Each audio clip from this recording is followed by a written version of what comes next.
Tuesday night, and that can only mean one thing, an exciting race for you here on the Midnight Broadcasting Network.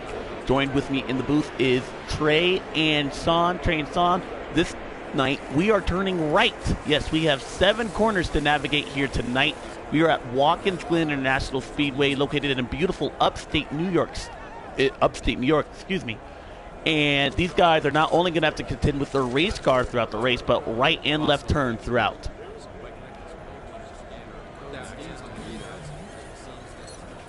Ooh, Sean, are y'all there?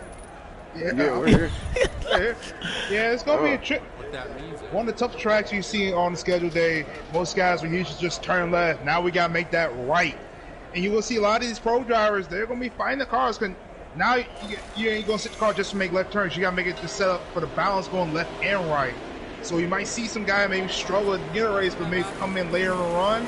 Or you might see guys that might take off and never see them again. It's just gonna be one of them tracks to see tonight. Yeah, that's what we had last night. This is actually road course week at MBN. Last night our Xfinity guys were Grand National guys was at the Mid-Ohio Sports Car track, where of course Fluffy ran away with that, and he's also in this race tonight. Workman's actually had a good showing last night, as Voltage. All 3 of those guys are in this race tonight. It's going to be hard to go against those, seeing how they drove last night. I'm glad how you brought out the National Series, because you got to think how that race ended too. It came down to fuel mileage, and that's nothing you got to take care of at these road courses. These road courses, it does usually come down to fuel miles. One or two or three stops is about what you can get on this track, depending on how you got the wear set up. And like saying, we saw a few miles come down to the end of the National Series. Will we see that later tonight here in the Cup Series? That's going to be the question, along with a lot of other unknown storylines we hope to get answers to throughout the 7 corners that make up this historic racetrack. Going to take you out here on board the Kevin Harvick machine. Kevin Harvick, winner of the last Monster Energy Cup Series race, punching his ticket into the Championship 4 at Homestead in just less than 2 weeks. Let's go ahead and get you out on track here before these guys get out on the track in the real race.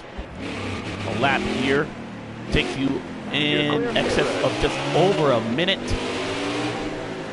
And the elevation change from the start-finish line to turn 1, it's pretty significant. You're going to have to go down, brake hard, right turn right off the bat before you get through the S's.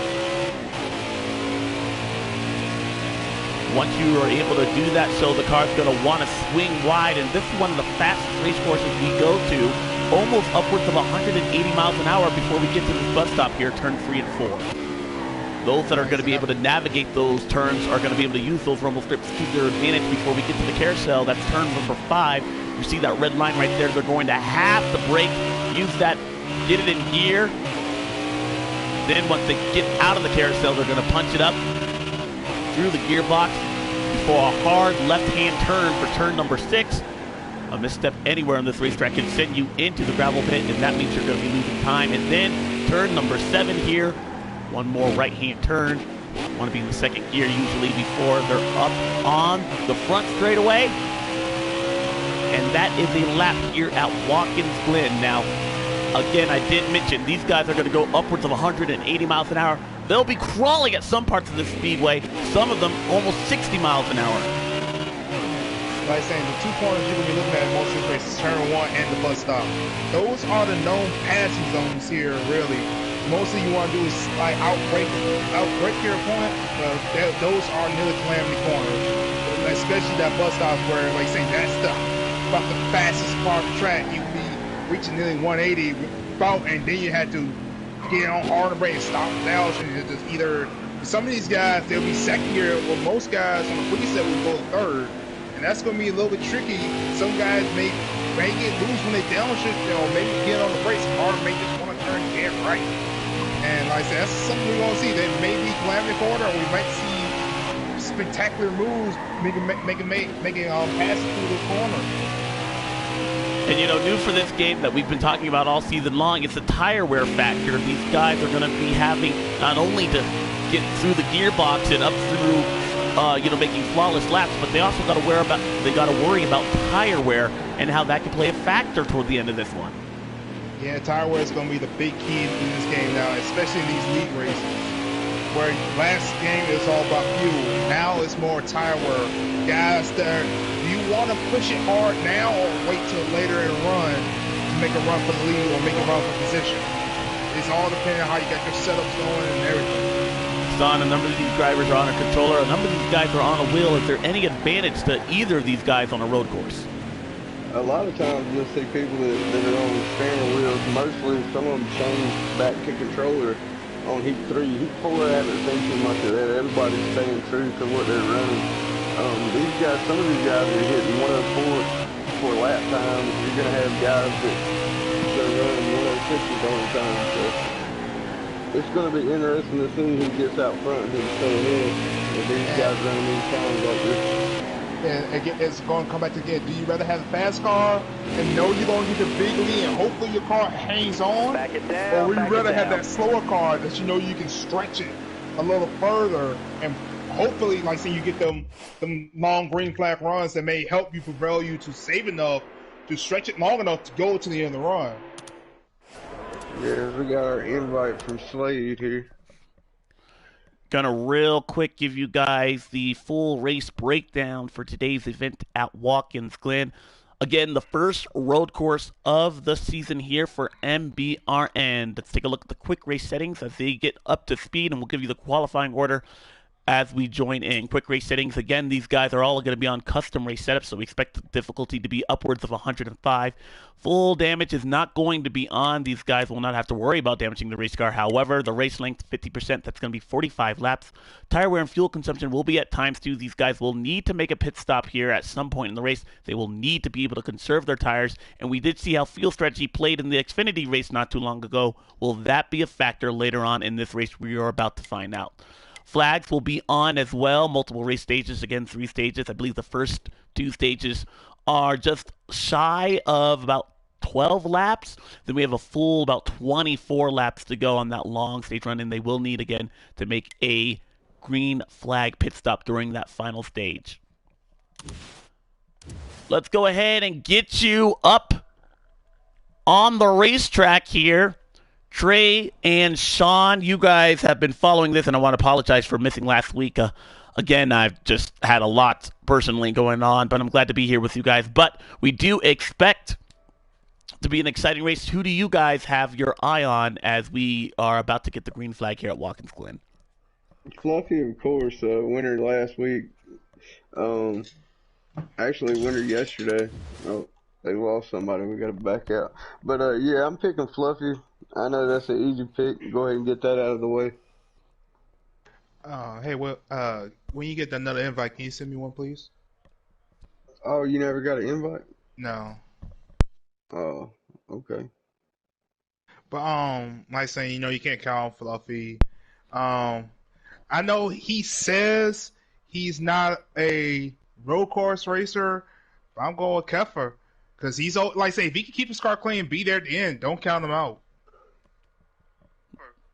That's very, very true. I do believe that Keffer, who will be riding along board here, providing us able to give you guys the lap count and track position there. You can follow him on YouTube on JRM Keffer. Also, NC Workman, or excuse me, not NC Workman. I always get the Workmans mixed up there. Cody Workman will be on YouTube, also sharing his view of tonight's race. The Big Apple 350 at Watkins, Glen. Had a little bit of a technical issue. Looks like we lost somebody, so we are just awaiting for that invite here.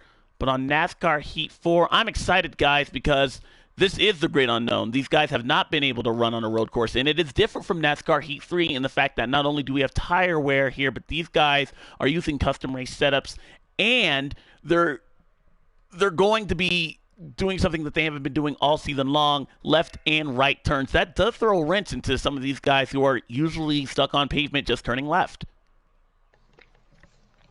Yeah, this is definitely going to break the monotony of the season here as we get into a very important stretch to see who's going to play in the top 8 as we go into the playoffs here in a month or so. But yeah, I think today is going to mark who's going to be strong for the back half of the season. Yeah, I say I talked to some of these guys. Like saying on this game now, it's so hard to find that line, that border of having a fast car and not having the tires burn so quickly off from there. And it comes back down. Do you want to have a fast car or do you want to have a long run car? And to me, it depends on the track we go to and depends on your driving style, really. All right. So in real life, the Monster Energy Cup Series, the last 2 years, this place has been owned by Chase Elliott. The man that's been chasing him has been Martin Truex Jr. He's finished second here 3 times, has one win at this racetrack, but has yet to try and get around what Chase Elliott, who now I consider to be one of the favorites on the road courses. What do you guys think? I say Elliott is like I say he's a good consistent driver. If he's not running top five, he's usually having some type of engine trouble. And like saying the last couple of years, he's been showing his his road coursing this. I don't know if they do a lot of training at road courses, so he does spend a lot of time there. Like I said, I would bet so from his dad, who actually got his first win on a road course. So I would think he keeps it in his back pocket. You saw him when, like I said, his most wins came at the road course at the Roval and at the Watkins Glen. So I would say he's one of a top road course driver of this now and era. I definitely believe you can't count out Martin Truex Jr. too, though. He's been there all along, and I think that what we saw an issue for 2019, he got up to the back bumper of the 9 car, but he wasn't able to pass him. Is that something that we're going to be seeing here today as far as passing? I think myself, I think you're going to see a ton of passing. These guys are good enough to pass under braking. You're going to see, I don't know if it's going to be as good as last night. We had 3 wide at some points on the road course, but yeah, it's definitely going to be interesting as the green flag. Yeah, but the thing about here on road course, it's easy to make one mistake. If you just drive a little farther than when you used to, it can see off into the route bit. And like saying, as these guys, like say, it just takes one mistake, you can get knocked off the track somewhere, or even spin out trying to downshift into a lower gear. So it's going to be quite hectic, I would say. But these guys are the elite, so they should be the guys that you should want to imitate all day long. Well, the Midnight Broadcasting Network is once again excited to bring you live flag-to-flag coverage of tonight's premier event.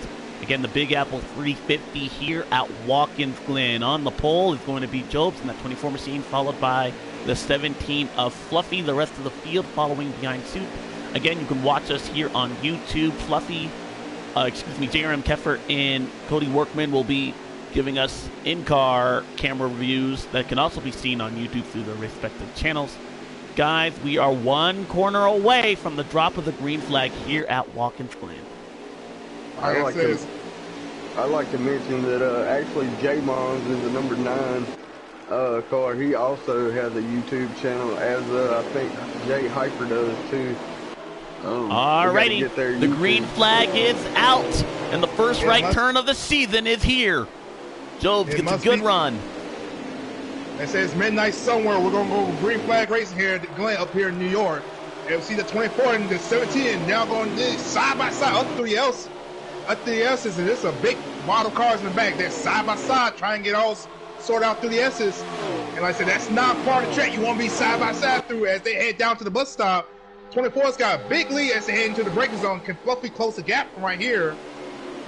You're going to see those guys get off course there, and it's a little bit more aggressive and violent than it actually looks like. In fact, you make up a lot of time by going over those rumble strips, but you don't want to stay on them too long because you risk the car spinning out. Yeah, and Fluffy made up a big time coming out that bus. He closed up to the 24's bumper. Let's see if he can try and make a pass right here, at least try to get closer to make a pass come out the final corner. Looks like 24 is going to get a good gap as he works through the final corner. As he come off the final corner, he probably will lead lap 1 here at the Glen. So, you saw Fluffy has his strong points and 24 has it too. And it looks like the 24 has him in the last left corner, but Fluffy makes up a lot of time in that bus stop. As it looks like he overdrives it, and that 43 right behind him nearly missed it really overdrove coming through the first corner. So did the 24 to 2 and a lot of other guys, and they start to get wadded up back here coming up through the S's here. Yeah, that's a major thing that we're going to be following all race long. Missed braking points and how that can set the car, upset the car, and send you in no man's zone. Here's a great shot through the bus stop here. You see these guys all using those big curbs. Why do you go over those curbs there, Sean? What do they do to the race car, and how can they play to your advantage? There's no Sean here. I was waiting for him to. I was saying, Trey and Will out. Will, God dang, I'm sorry. I'm so tired. I'm so sorry. Will, I knew that. I don't know why I kept on saying Sean. Will. My mistake. Yeah, but what was the question again, man? I was saying, well, how would you use those rumble strips? How do you use them to your advantage in the race car? Actually use them very carefully. They can hurt you at some points. Get the real fast lap times and make up ground. You do use them, but if you hit them wrong, it could end your day. As you see, some people try to avoid them coming down the stretch right here.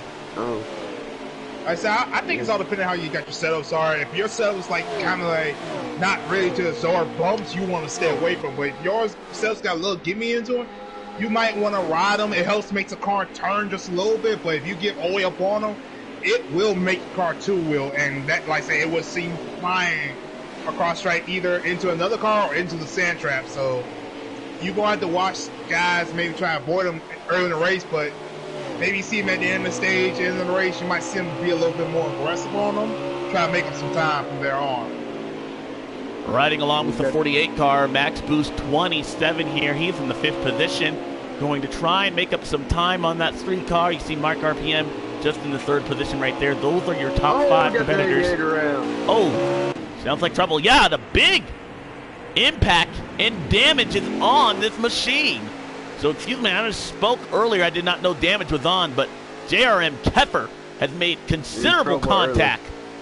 Yeah, like I say, he says he's not a road course swinger. He actually doesn't really like these tracks, and I think it's sure right now. But stage 1, like I say, he just gotta get the feeling down, gotta get into his groove, get the damage fixed.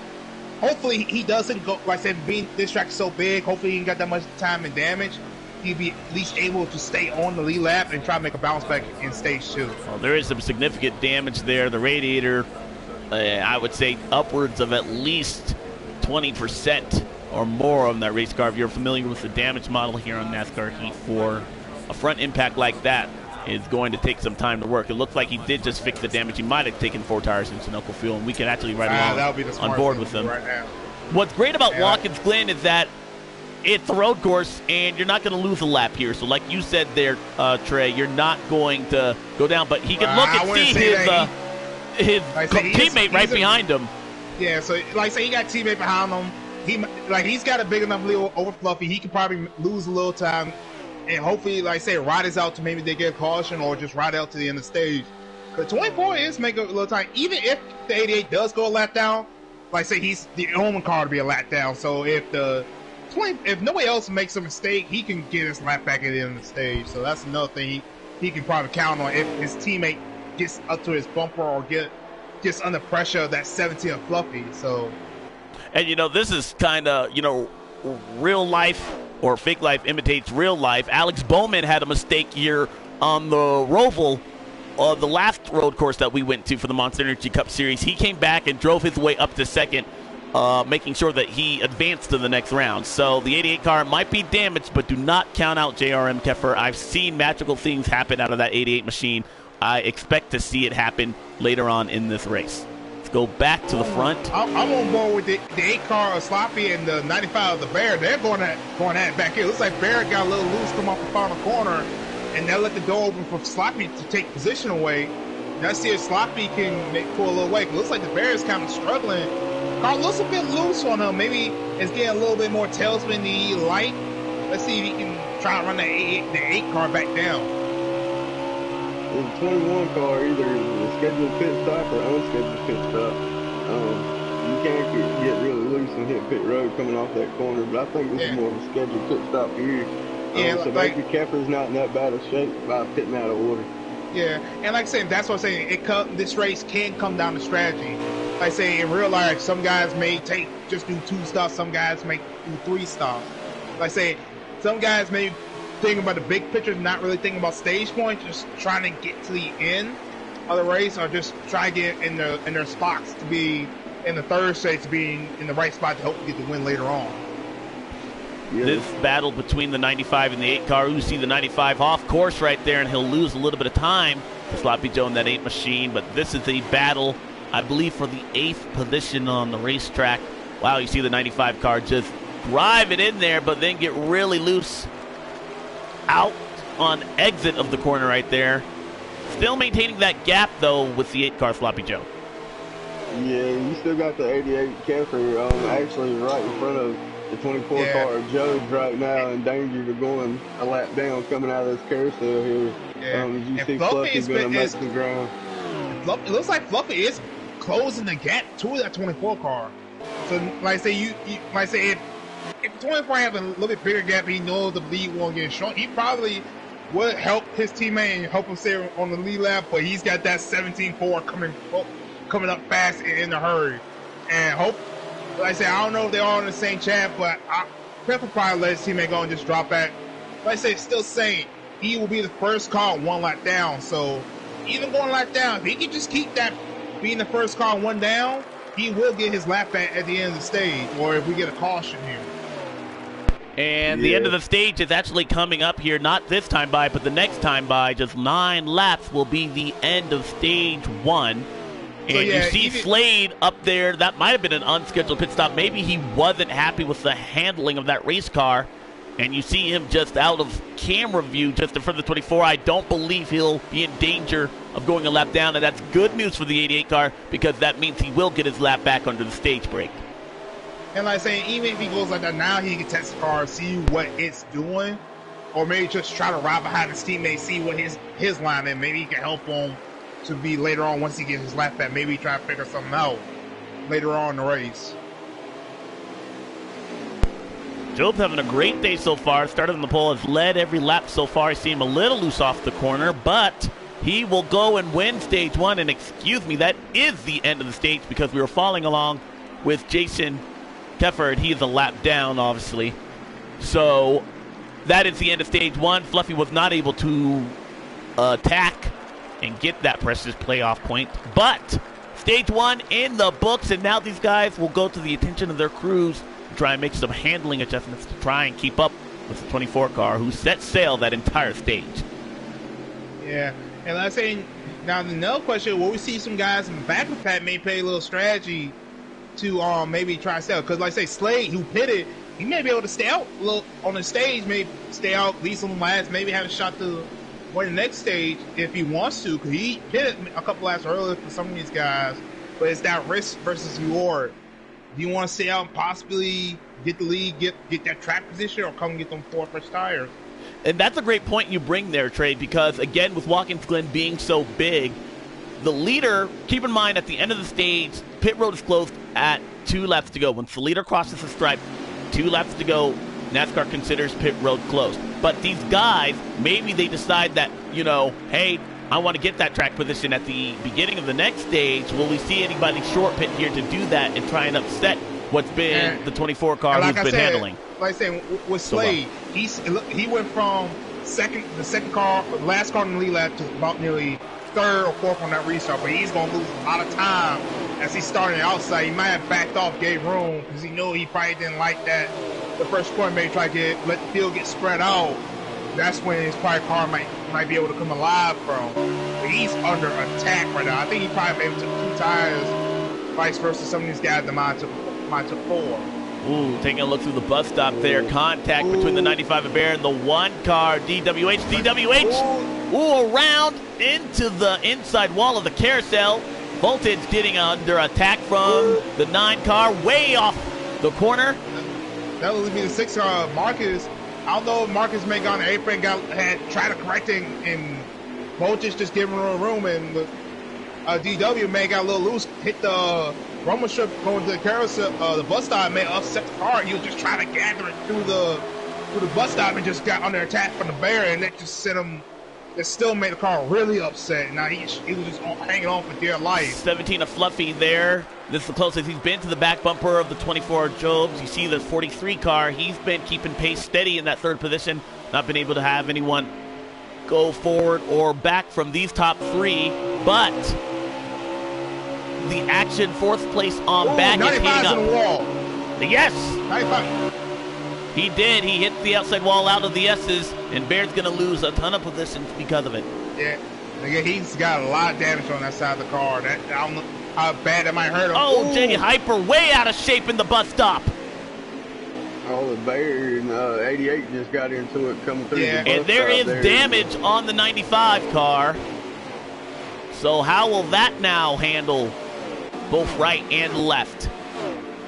I don't know. Jay Hyper went around as well. Oh, I didn't see that.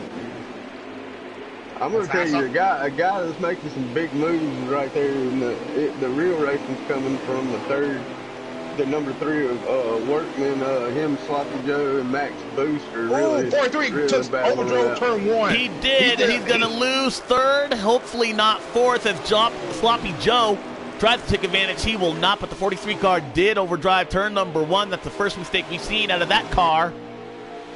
How hard is it to stay in rhythm here once you make a mistake like that, guys? It's hard to get back in rhythm. Now you gotta like try and calm yourself down, and now you gotta try and run down the guy that you lost spot to, and that's a little different. Like saying when you trying to run somebody down, race somebody, it throws your rhythm out of whack. And now you gotta adjust for the guy in front of you, the guy behind you, and the guy beside you. As we go up front, we do have a pass with a lead. Yes, that is a new leader. The 17 car of Fluffy, your pick to win today's Big Apple 350, has been able to get around the 24.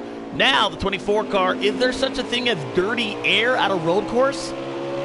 It's possible. It's possible, but like I said, now he's from being front here, and the car might be a little bit more tighter. 21 car around. Oh, trouble at the back of the pack. Sorry, let's see if we can get back there. Looks like he's up and going again, just in front of the 95 Bear. These guys are in the back of the pack. They have had some issues. We know the 21 car made that unscheduled pit stop in stage 1. The 95 car has damage from an earlier incident in stage number 2. Jay Hyper also went around in that mix as well. And we have not talked much about the 12 car. He is deep in this field. Penske Racing not having the type of day they wanted here at Watkins Glen. No, back up front, a battle for third, heating up the 43 car who made that mistake in turn 1. Now applying the pressure to the 3C Workman. He'll take a look underneath. No. Looks like the 3 car will hold him off for at least one more corner. Can he do it again in turn 7? No, 43 car. Oh, 48 around in the back of the pack. Right in front, he'll get the 19 of voltage 9 as well. Does that trigger the yellow? No, we stay under green. A single car incident. But the 48 car continuing, now he goes limping to pit road. And I'm telling you, the rest of the field had to get through that there. That was a dangerous spot for the 48 car to be sideways in the middle of the corner. And I'm on board with the 19. 19's got a ton of damage, and that's going to hurt voltage. He might just try to limp it out by saying, he probably could limp it out until they get to the end of the stage race. Because, like saying, there's so much time you're going to lose. But like I say, you see the 48 on pit road. If he would have pitted out, he more likely would go a lap down too. So it's probably wise for him to just stay out and just ride this out to the end of the stage. Then when we get that caution on the stage break, pit and get the damage repaired. Yeah, we're riding along with voltage. We do see a little bit of front end damage there to the left side. Probably perhaps 3, maybe 4 seconds of damage he'll have to fix the next time he is on pit road. In the 9 car, also got a piece of that when the 48 car was sideways. I didn't exactly see what sent the 48 car Max Boost around, but it almost looked like he and the 43 almost had similar problems there. They just got one wheel on the grass, and that is like getting on black ice. You have no traction here with these race cars once one wheel is out of shape. As you were talking about Mike, he's dropped back a little bit. Maybe his tires up too much trying to hear one Workman. He lost position to Sloppy Joe. Now Joe may try to put a little pressure to his RCR teammate Workman. Whoa, a little bit of lag out of the 17 car. Fluffy, we see him sideways. Oh, we got car head on the wall, and that looks to be the Bear. Yeah, the Bear big leak. Yeah. See if we can go ahead and see right along, excuse me, as we go and find the damaged machine. That is Bear. Yes, more front end damage, and that is going to need some extensive repairs on pit road. That is easily 10, 11, maybe even 13 to 14 seconds of damage on that machine. Bear not having a type the race he wanted or expected coming into Watkins Glen. And turn one is the worst place on the track that you actually want to get a car folded up. Oh, he hits the inside wall going into the bus stop. But yeah, it's the worst place because then you got to limp this thing all the way back around the track. So I'm on board with the leaders right now. Hate it for the Bears. I'm back up front with the leaders. The 24 was gaining a little ground, but Fluffy opened up back to the S's. So Jay Hyper is on pit road. Just want to mention that. Yeah. It looks like the 24 makes up a little time coming out to the bus stop in the chicane and makes up in the last 2 corners. But once Fluffy get through 1 and 2 and back up to the S's and back up to the gears, he pulls a little further away. So I don't know, that may be something to look for at the end of this race to see where some guys who can make the mistake and gain the momentum and gain some ground up. Because it looks like the top 2 guys right now are that 17 and the 24. Yes. And neither one of those guys don't make a mistake. They're going to be the guys you're going to see fighting for this win. Take a look at this. Slade was also on pit road. Jay Hyper did go a lap down to the leaders. We'll see if anybody else is going to go on pit road here, but stage break is close. And again, I think you're right. I think we're seeing exactly what we talked about, that first stage break there, Trey, how somebody trying to use track position to their advantage. Now the 21 car, he'll have less fuel, but he's going to try and need to nurse these tires so that he doesn't give up too much wear. I don't think we see the 21 car pit for the second stage break. And like saying, again, like I say, it all depends. Like, maybe one of these guys that's in the back, got mixed up in the back. They say, if you don't get that much damage, come in pit. Because you, more likely, you're going to stay on the lead lap, just get some fuel to the end. Because, like I said, everybody's about to pit in the third stage, too, whether it be on the green or caution. You would want it to be on the green so you can make up a lot more time. Yeah, but the 17 of Fluffy and the 24 Joe, they've really been the class of the field tonight. You remember stage 1, 24 car could be caught. Fluffy taking the lead on this is an important position right here because the 21 car needs to keep the 17 car behind him. Fluffy, we know he's under attack mode. He'll easily look to the inside, and the 21 car is going to go a lap down. That's going to destroy his strategy of staying out and gaining valuable track position at the end of the stage. Now you see the 17 car also looking ahead to put Bear a lap down, and this is important. The 21 car does not want the 17 car to put him a lap down because that could trap him and not have Slade the beneficiary of the going a lap down. Looks like Bear will not challenge the 17 car. The 17 car might cut him a break. 6 rounds through the chicane. No, he won't. 17 car is going to get the stage win. Fluffy stage 2 winner. The good news for Slade is that he will be able to get the wave around, but that car will have to start in the back of the pack. That strategy did not work out for the 21 car. Yeah. No, it sure didn't. And Slade needs a good run. And I say, and you see a lot of these top runners, they're struggling. Like I said, they're not those right there. This is one of the tracks they don't like. They just need to limp it through. And like I said, I know like some of these guys want to push back. If I know this is not my favorite track, I'm not pushing. I'm just riding. Like I say, let these guys make mistakes and you pounce on them. Like I say, if you're not the fastest and you don't really can get around here, just slow it down. Just get it good enough that you can stay on the asphalt, not in the grass. Don't miss the shift. Don't hit the chicane, and just run it out. Because there's a couple guys up there, like, even though you see the 17 to 24 pull away, Workman and the 43 are 1 or 2 guys, a couple cars out there that doesn't have any damage on them. Vice versa, some of these guys that got a lot of front end damage, the hoods all crumpled up. Like I said, they've been keeping the cars on the pavement, while the other guys been going through the grass here and making mistakes. All right, let's get back up front. 17 car and the 24 car, those guys have been the class of the field here. We're going to restart Ooh, with 23 laps contact to with go. 17 to 24. Oh, you see the 9 car get out of shape, but everybody funnels through the S's. Oh, contact between the leaders. The 17 car body slams the 24 car out of the way. He'll take the lead again. Now the 24 car under pressure from the 3 and the 43. Look at the 88 car all the way up to 5th place. I told you not to count him out early in stage 1. He's back in the top 5 for the first time today. Ooh, it's like Fluffy may just got a little loose through the chicane, but he ain't gonna hurt his speed out to the bus stop. He's gonna put that gap on him now. Now the 24 is nearly on the pressure of the 3 and the 43. Yeah, the 24 hadn't had to race around nobody here all day either, as the 17 car hasn't either. But the 24 car gets back here in traffic, he might fall like a rock, guys. We might see some of these guys jump on him while he's close. And like I say, some of these guys in the back maybe worked on the car and maybe got a little bit better. You saw the 3 and the 43. Those were the other top 2 guys that could probably, like I say, we get a couple more caution, get the field back bunched up. They see the 43 and 88 and the 8. Looks like the 88 and the 43 made a little contact going to the bus stop, and that's going to push them way to turn on. That's going to be dope for Sloppy Joe to get those 2 positions. See Workman now steadily in the 3rd position there, has a good eyesight of the 17 and the 24, but not been able to make up any time on these guys. 8 of Sloppy Joe has also been hanging around in the top 5 all day long. And the 43 car, we've seen some mistakes out of him, but he's been a top 5 car all day as well. Like saying, for what the 8 and the 3 want, they want some of these front runners to start making mistakes.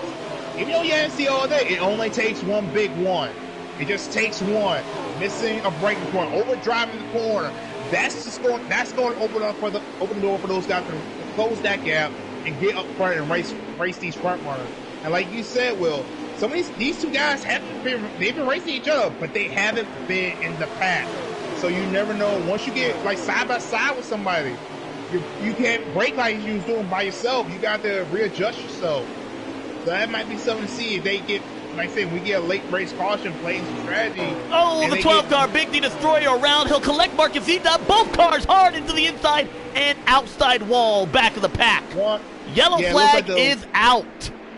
Our first caution of the day. We saw Big D Destroyer head on into that Armco safer barrier right there installed just after the pit entrance, or excuse me, pit exit of turn 1. And Marcus E-Dub looked like he went to the outside to try and avoid Big D Destroyer spinning back out into the track. He then went into the outside wall as well. Both those guys, significant damage, and our first caution of the day because of it. And that's another thing that's tricky about this track. There's really, once a car's spinning, like I said, there's nowhere for him to go. And like I said, you get a couple cars stacking up, it's just going to block the whole track. And like I said, it's hard to just come to a dead stop when they all just spinning in front of you. Guys, we have a mixed bag on strategy here. This could shuffle. Well, it looks like actually now everybody's going to go to the attention of pit road. But no, the 9 car, for the first time today, a lead change under the yellow flag is going to result in the 9 car getting the lead. We saw the 17 car, maybe a slow pit stop. He's now behind the 24 car. Green flag is back out.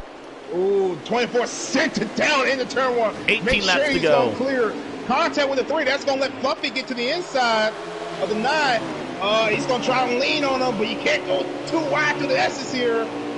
I don't know if they're going to be able to make it through here. 88 car bounces off the arm car barrier as well. Sloppy Joe taking advantage, and the 19 of voltage will also clear the 88 car. 24 car gets a good jump on the rest of the field. Fluffy giving chase. The 43 back up to the 3rd position. That no tire call on the 9 car is going to... 43 missed the bus stop.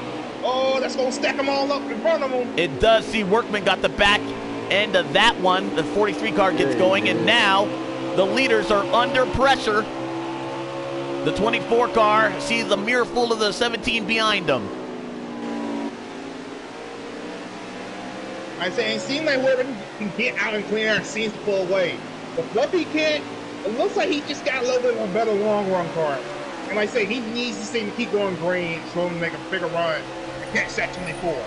17 laps to go to get across the stripe, and that's important because these guys can make it a full fuel run is 11 laps here, so these guys still will need to make a green flag pit stop. riding along with the 17 of Fluffy here, guys. And if you guys want to join me here, let's watch this pass as he tries to set him up here. Walk us through what's in the mind of the 17 car as he tries to get around the 24. Well, he knows that he let the 24 go in the first stage there as he got the stage win, but I don't think he's been content with second place now. I think he's going to attack and try to run away with this thing as he did yesterday at Mid-Ohio as he won the race. You see them there right on the back bumper, trying to keep pace here. Are you guys just trying through when you're not in a passing zone? Are you just trying to keep pace to make sure that you're in touch for the next passing zone? Yeah, it looks like they just ride and wait for the next guy to make a mistake, and then you jump on him. Then Fluffy now he lets him go a little bit. I said, Fluffy is a guy. He's patient up to a point. Like I said, he's gonna mostly put pressure on your back bumper. Oh, look! Oh, he gets the inside barrier. Yeah, just nipped it right there. If he gets to that rear view bumper, he gonna move you.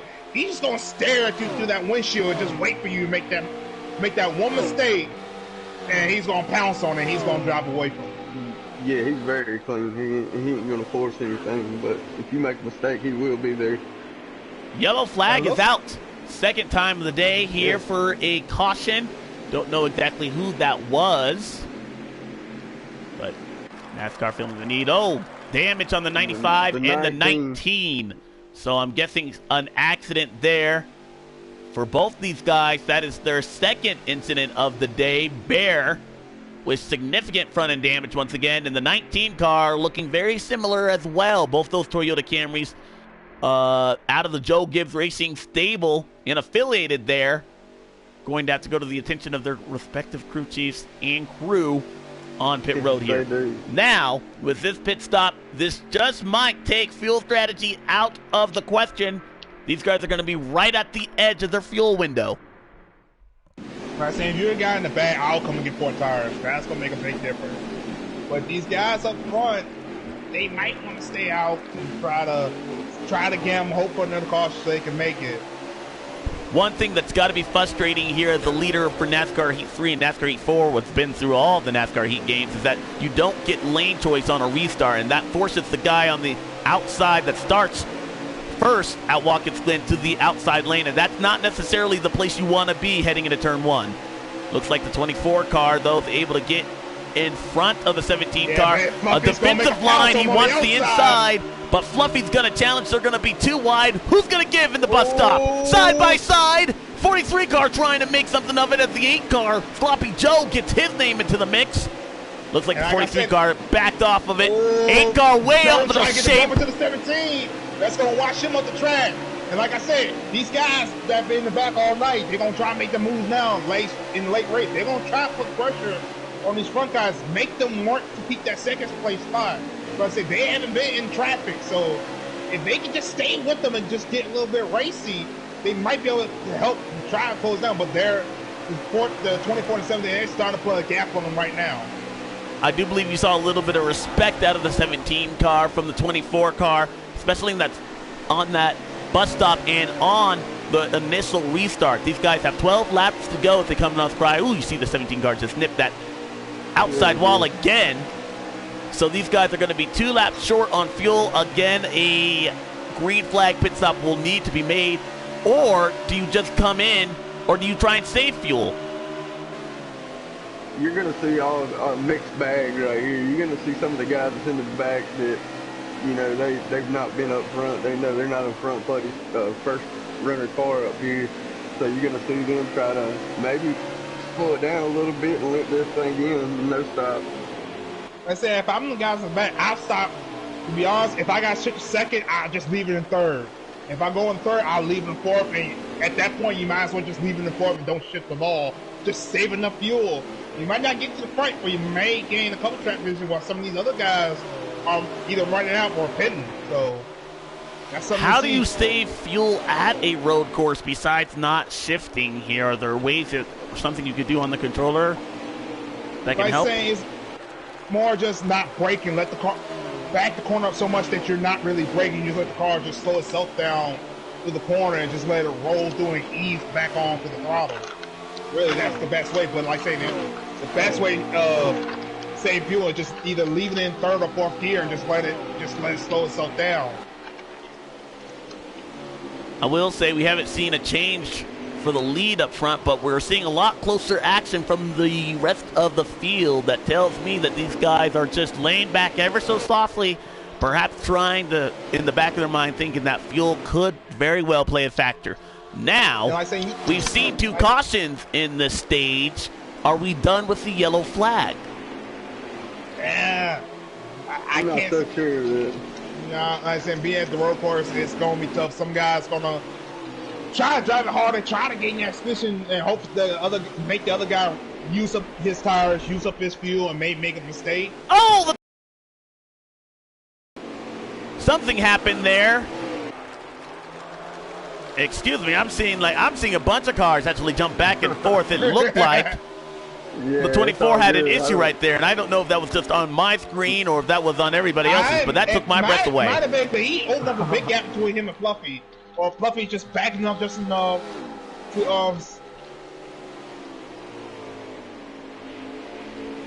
well, he's right back in the gas again in the 17th car. Let's ride along board with him. Maybe we can try and listen in exactly where he's on the gas and where he's off.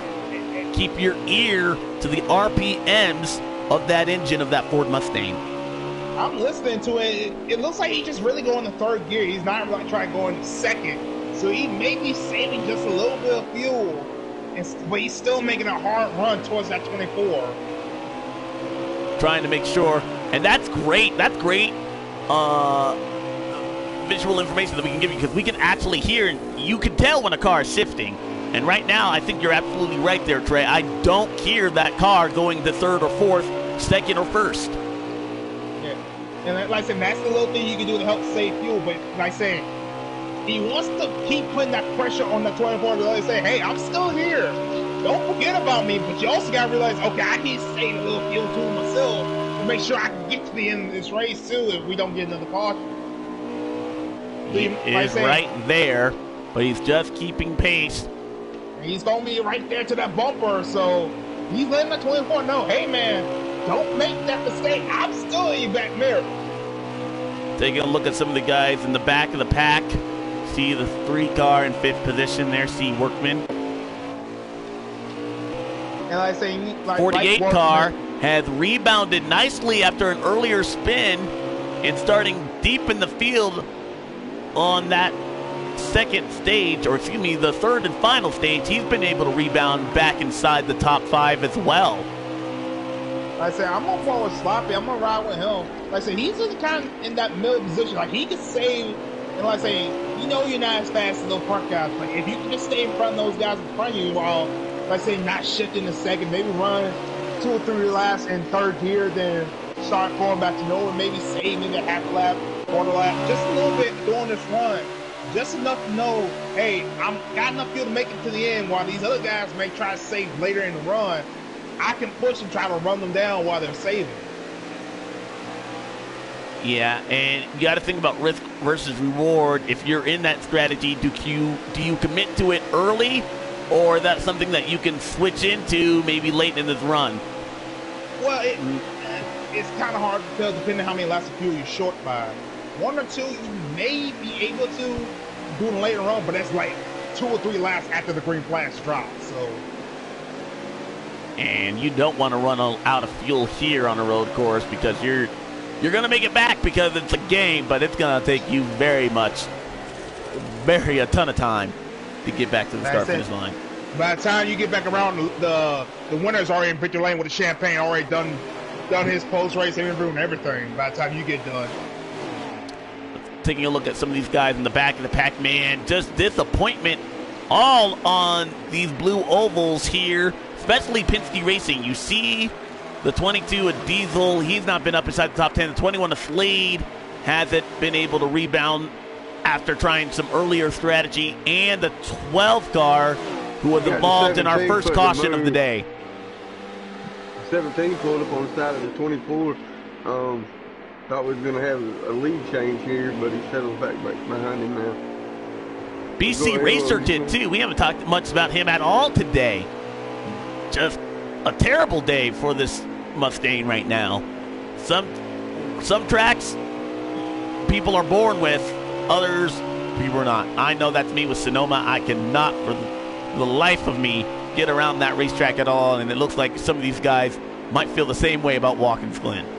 Yeah, like saying most guys, if you're not, they're just trying to survive. They're just trying to make sure they bring on at least some sheet metal of the car back home, keep it clean. But for some of these guys, it is just all right, when's this race over? Let's just get it over with. So Big D Destroyer and the 21 make contact. 21 car did a great job of keeping that car on the racetrack and not spinning out.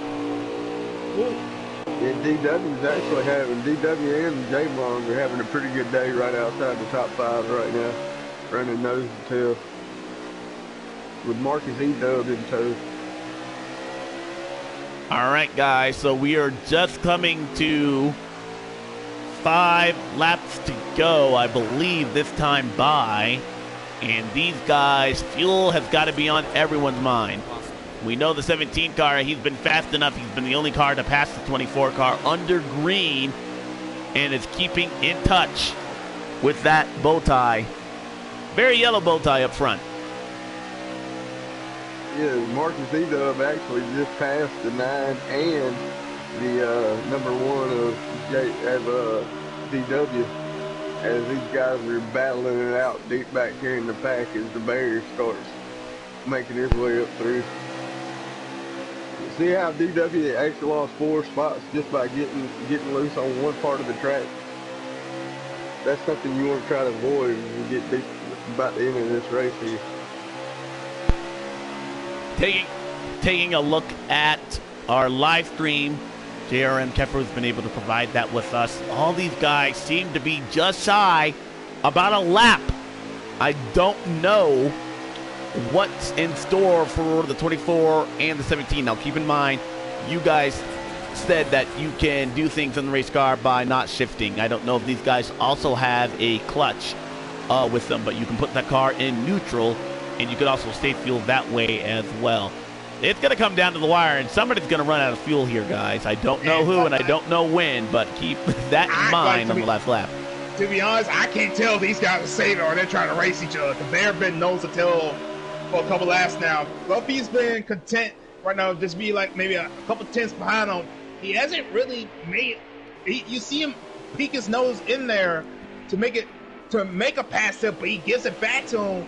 Because, like I say, he just trying to work a spot. Like I say, right now he can't do that through the bus stop. He had his nose underneath the 24, but he stayed backing off. Like I say, try to save as much fuel as he can while losing that 24. And I don't want to keep that. I like what you're saying right there. Battle's epic. It is, and the 17 car might be. Oh no, they're both down pit road. They're both down pit road. So they knew the fuel strategy game. Let's see what the 43 car is going to do. 43 car stays out. So that moves Mark RPM to the top of the leaderboard here, as the rest of the field continuing to go by as well. And the thing I noticed through all that, the 8 car slightly, so he backed off way off. Like I said, he might be just leaning in fourth gear and just try to make it right. Maybe try and see if he can get close to maybe a half a lap short. He's got a splash of gas here for the 24 car. A longer stop for the 17. A major stop for the 17. Was there a pit road speeding penalty on the Fluffy? Penalty. Wow. Oh, that's a tough break. That is late in this race. The 17 car Fluffy not going to be a factor toward the end of this one.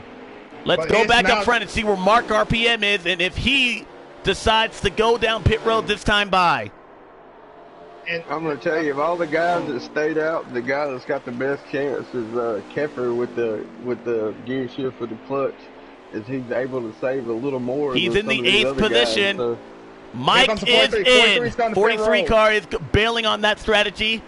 Let's see the 8 car. He's also in. Sloppy Joe going to go down pit road. These guys are going to have to make sure it's 40 miles per hour. Do not speed. We saw the 17 car speed earlier. The 48 car stays out. Max Boost, 27 is your leader.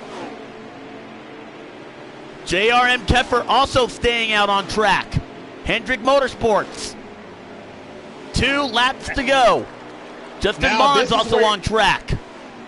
If I'm the 48, don't ever go in gear. Just leave it in 4. Don't downshift.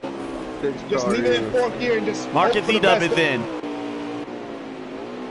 Fluffy trying to make up some time. C. Workman also on the racetrack. Everyone trying to chase this 48 car. Max Booth 27, weaving the car in and out. Coming through the bus stop. Fuel light just came on for JRM Keffer. If I'm in, I'll stretch it. Like I said, I'm listening to that 48. Through that bus stop, he stayed in high gear. Like, I didn't hear no higher RPM coming off the corner. Let's see if he's going to stay out one more lap, or can he make it another lap here, or will he do a splash? He's going to try. The white flag in the win. 1 lap to go, sponsored by Ron-On Imports here at Watkins Glen. The fuel strategy, does it play out in the favor of the 48 car? Does he run out of fuel, and does somebody else drive to victory lane? See Workman in the back of the pack. Yeah. Like I say, it's getting close to daytime. Can that 48 ride to the occasion? Can he ride up into the sunset with his checkered flag? Like I say, you talked about this race. We was talking about that 24. His teammate, Hendrick Moses, in that 17. Can that 48 pull an upset? He wasn't afraid. He got some damage early in the run. He did. Now he had a big crash that brought out the second caution. Or excuse me, it didn't bring out a caution, actually. Started deep in this field. Now through the carousel. Turn number 5. I hear him downshift third. Just try to get enough power to get clear. He's down the straight. He's still under power here. Everything looking good. 2 final corners. Turn 6. Now turn 7. The 48 car. Can he coast from here? Max Booth 27 for Jimmy Johnson, the Hendrick Motorsports. The Chevy Bowtie, the little engine that could, and the fuel mileage is going to hang on. Max Booth 27 wins the Big Apple 350 at Watkins Glen. Yes, he did, man. He definitely wasn't a dominant car, but he's there on the most important lap, guys, as we've seen. See Workman in second. Bear in the 95 coming home in 3rd place. That car had to be pieced together multiple times. And duct tape works wonder here in NASCAR, I tell you that. Duct tape and hopes and dreams. That's all you need to get a solid finish. JRM Keffer in 4th, DWH in 5th. The guys that led the most not going to score a top 5 tonight. Jobs in 6th. Fluffy with that speeding penalty in 7th. Max Boost 27 stole one here at Watkins Glen. What a day for the 48 car to return back to victory lane. Yeah, I'm glad for him to get a win here at midnight. He's one of the guys that has a lot of internet troubles, and he's been able to make a couple of these races last couple times. Good run out of the 48 camp today. Yeah, and like I said, get them in here for their interviews.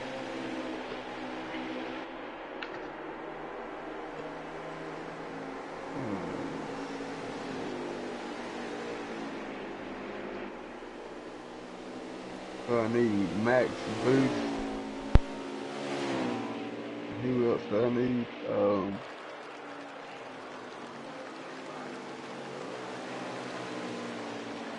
Who finished second? I think it was C. Workman. C. Workman, that's right. I don't think I have him.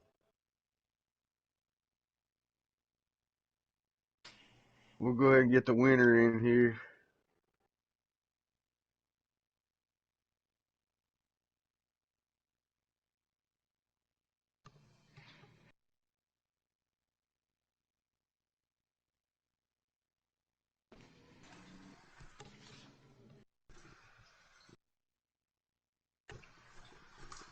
Welcome back to Midnight Broadcasting Network here on NH4. Alexander Ned here with Will and Trey, and we're going to welcome our winner of the Big Apple 350 here. He was able to make the fuel stretch. He's been rewarded with 1st place at Watkins Glen. Saab, how did you get that 48 car to victory lane after your earlier incident that saw half the field hit you and turn 7? Yeah, wow, what a race. Yeah, I mean, stage 2, I was riding. Next thing I know, I'm wrecked and a lap down. And then I took strategy on stage 3, took the wave around, got the lap back.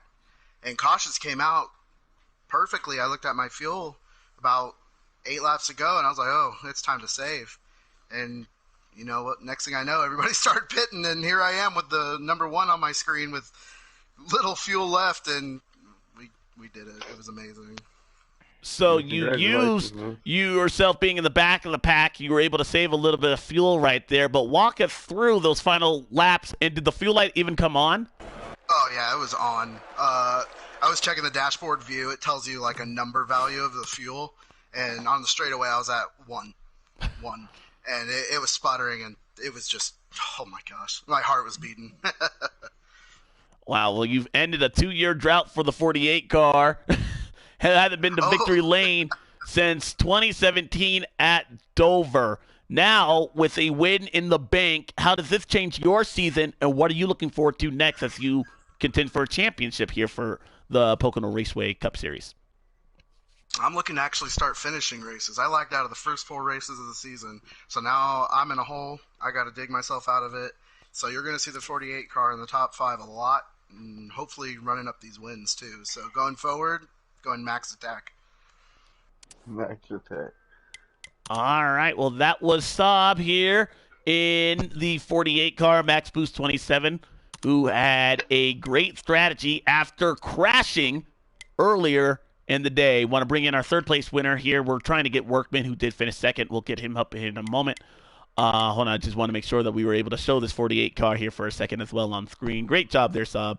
That was fun to call. Really appreciate it. Congratulations, man. Let's bring in Bear. Bear, we kind of lost track how many times we saw front end damage on that machine. How did you get it to third? Strategy, man. Just good old fashioned strategy. I got a question for you, Bear. How many rolls of duct tape had y'all had used on that car tonight? Too much, man. Too much. We didn't unload the best car. We had a top 7 car, and believe it or not, the whole second stage I rode around with the shifter in my lap, and I was shifting the car in my lap. It was not on the table at all. I was literally holding it on my thigh and steering the car at the same time. So that's why I looked a little erratic tonight. Yeah, I forgot you actually had a clutch in the. Yeah, I forgot about that. Is that an issue that will be fixed later on? I can't imagine ever having that issue in a race car, but to do it on a road course? See, that's when the skill comes involved, when you just driving one hand, a cigarette the other. I mean, I was literally holding the shifter the whole second stage, and I got the shifter back on where it would hold still for the last run. And we came out there, and it was, I want to say 12 to go, and actually it was 13 to go, and we had, I think, 11 laps of fuel, and I looked at my gauge, and I said, well, we're just going to start short shifting right here. Didn't have enough speed to compete with the guys up front. This is not my best caliber racetracks, as very, most folks know. But come out here with the top 3 after winning 2 weeks ago, or last week in Vegas. Hey, it's back to back. We'll take it, baby. Yeah. Like I'm saying, when in doubt, duct tapes and hope and dream can get you wonders in this racing league. I tell you that. It can. Never give up. Never quit. Thanks, guys. All right, man. All right, C. Workman here. Second place, and you had a car that was top 5 all day long. Walk us through your day getting here to a podium finish at Watkins Glen. Yeah, so there was kind of like, throughout the race, there was kind of like a different tier level of drivers throughout the race. Obviously, Jobs and Fluffy had the 2 best cars, and they separated themselves from the pack. But me, Mike RPM, Sloppy Joe, and Saab, Max Boost, us 4 were kind of in our own little group of 4 battling each other the entire race. So, but yeah, I had a good car. Got all the way up to as high as 3rd, running consistently. Got a few save points, which was good. And last caution came out and pitted to everyone else. And once I saw 13 laps to go, knew I needed to save about a lap and a half to about 2 laps. So I know about 11 laps is when I could run under full speed, no problem. But yeah, I know it was probably chaotic there in the last couple of laps, and the fastest cars definitely didn't win today. But it doesn't take just a fast car to win one of these races or do well. You also got to have a good strategy too, and good thing we had the second best strategy. I wasn't sure if Max was going to be able to save as much as he did because I thought he was pushing a little bit, but he ended up saving just enough than we did, and we actually started coming off the last corner. But yeah, another top three, actually another top two. Another race where we're finishing much higher than where we qualify, and yeah. Awesome, man. It looked like it was pretty intense on the racetrack here today. You didn't see much of the back of the pack, but what was going through your mind through those late race cautions that did add strategy into the mix here at Watkins Glen? Yeah, well, towards the end there was a little bit of a caution scenario, and my hope was that, if we could just get a couple laps of, everyone strung out, then, hopefully the thing went green the rest of the way, especially with the strategy I was looking at pulling. Maybe, the only thing I maybe would have changed in that last run was to start saving about a lap or two earlier. Just so I wouldn't have to save as much, and I probably would have been closer to the stop. I waited till about lap 3 or 4, I believe, when I really started changing up my gear patterns and everything, just trying to save as much fuel as we could. But yeah, it was definitely hectic, especially starting back there in 5th, 6th place at times, but thankfully we had a car that was good enough to move through traffic, make some passes, and be towards the front. Awesome. Well, second place finish here. Not too shabby, and all definitely, I would say, the cleanest car of the podium finishers there today. C. Workman brings it home in second place. Thank you so much for joining us here. Thank you. Well, it was definitely an exciting race here with I wouldn't say unexpected winner, but it definitely had an unexpected finish. We definitely saw C. Workman, you just heard him say, the fastest cars didn't win here today. That's got to feel, tough for both the 17 of Fluffy, who also had that pit road speeding penalty, and then Jobs, who just ran a flawless race today, did not have anything to show for it at the end. But that's why we watch. You never know what's going to happen until that checkered flag falls. And today it fell on the 48 car, going to victory lane here for the first time in the PRCS season for 2019. Trey and Will, what did you guys think of the final laps of this race, and what are we going to expect moving forward? I thought it come down to an interesting finish, as you seen one get taken away from Fluffy once again, as it did in Martinsville. He pretty much gave 2 races away over fuel mileage issues. So it's definitely a strategy game here at MBN. Like you said, sometimes the fastest cars don't always win. But I think it's going to get a little bit tighter coming down in the stretch to see who's going to be the top 8 to go for the MBN championship in the second year here. But I say you said it all. You can't expect anything anymore. Like, you could have the fastest car and still finish. You still can't win this race. Like, it's all about what you can make of it. How you strategize this race. You're not the fastest, but I can stretch my fuel just a little longer. Fluffy showed he's the guy. Him and Hobbs tonight showed that they was top guys to beat, but not being the fastest doesn't guarantee you're going to win this race. And like I'm saying, how this season's going to turn out, I couldn't tell you. Like I say, I could tell you who's strong contenders. Fluffy's one of them, but you don't know until we get to the final race of the season, where the last 4 guys are racing for the championship. And that checkered flag falls, and we're going to crown ourselves a Season 2 champion. Oh, these guys are always going to have to fight something on the racetrack here, whether it be other competitors, their strategy, or the fuel mileage. But it was a great day of racing at Watkins Glen, both right and left turns, and it was great bringing it to you guys. I want to thank everyone here, including Will and Trey, for having some great coverage of tonight's event. Pocono Raceway, Run On Imports, Fade Grips, and a number of our the people that watch us here to bring you, again, weekly updates for PRCS. From all of us at Watkins Glen, we hope you enjoyed tonight's race. We will see you next time right here, 9:30 Eastern Standard Time, for another exciting race on the Midnight Broadcasting Network. Congratulations, Max Booth 27 Saab. He's now entered his name in the playoffs. Who will follow him? Find out all season long. So long.